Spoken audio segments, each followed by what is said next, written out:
नमस्कार दोस्तों, मेरा नाम अंकुश जैन है। आज 18 अप्रैल 2020 है।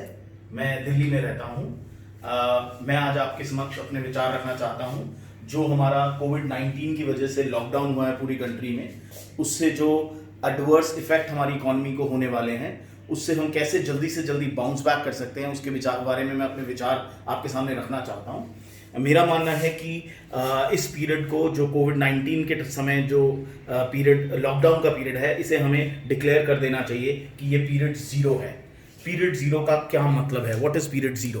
पीरियड ज़ीरो का मतलब है कि अगर हमारा लॉकडाउन जैसे अभी 20 मार्च से डिक्लेयर हुआ है 3 मई तक, तो अगर हम इस पीरियड को हर काम के लिए फॉर ऑल फाइनेंशियल पर्पसेस, अगर हम इसे मान लें कि ये समय था ही नहीं, यानी कि हम मान लें कि 19 मार्च के बाद सीधा 4 मई आई है, as if no period existed in between, यानी कि 19 मार्च से 4 मई के बीच का पीरियड एग्जिस्ट ही नहीं किया, तो इसका इस जीरो पीरियड का इम्पैक्ट क्या होगा? इस जीरो पीरियड का इम्पैक्ट ये होगा कि कोई इंटरेस्ट किसी को नहीं लगेगा, कोई रेंट किसी को नहीं लेना देना होगा, कोई फीस किसी को नहीं लेनी देनी होगी, कोई सैलरीज किसी को नहीं लेनी देनी होंगी, कोई इंस्टॉलमेंट्स नहीं पे करनी होंगी, कोई फिक्स चार्जेस नहीं पे करने होंगे। अब इसके बाद लोगों के पास क्या चीजें रहेंगी जिसको जो वो लोग कंज्यूम कर रहे होंगे? कंजम्पशंस में लोग खाना खा रहे होंगे, food and related things, water, gas and electricity. Food के लिए क्या सोल्यूशन है? फूड के लिए जो एम्प्लॉयर्स हैं, क्योंकि उनको ये सब नहीं लग रहा है, रेंट, सैलरीज, इंस्टॉलमेंट्स कुछ नहीं देनी पड़ रही हैं, तो employers easily they can pay minimum living expenses to there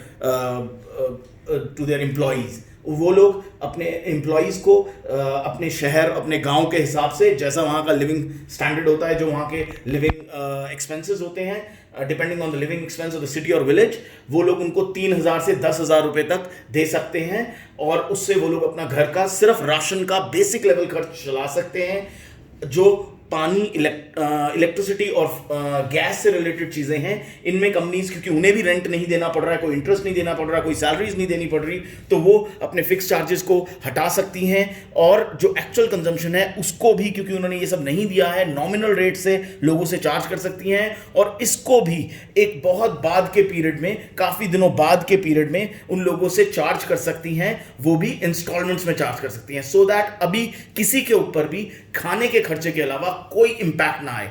तो जिस दिन ये खुलेगा, उस दिन लोगों के ऊपर इसकी वजह से कम इंपैक्ट होगा, कंपनीज जल्दी से जल्दी बाउंस बैक कर सकेंगी, और फिर जब वो बहुत ज्यादा कमाएंगी तो ये सारी चीजों को कवर कर दिया जाएगा। मैं मानता हूं कि lot of cases are not addressed in this, हम बहुत सारे केसेस को नहीं एड्रेस कर पाएंगे इस सोल्यूशन से, बट मेजॉरिटी को बेनिफिट होगा, और जो मेजॉरिटी को बेनिफिट होगा वो अपने चारों तरफ के लोगों को फिर रिवाइव कर सकते हैं, जल्दी वापस ला सकते हैं। हमें अपने देश को विशियस सर्कल ऑफ पॉवर्टी से बचाना है। उसके लिए हमें यह कदम अभी लेना पड़ेगा, बिकॉज अगर हम विशियस सर्कल में फंस गए तो हम लो इनकम, लो सेविंग, लो इन्वेस्टमेंट, लो प्रोडक्टिविटी पे, और वापस लो इनकम। तो इसलिए हमें इस विशियस सर्कल तक पहुंचने ही नहीं देना है इसको। हमें इसको जीरो पीरियड डिक्लेयर करके इसको फ्रीज कर देना है, और सिर्फ जो देश का खर्चा हो रहा होगा वो सिर्फ खाने पे हो रहा होगा।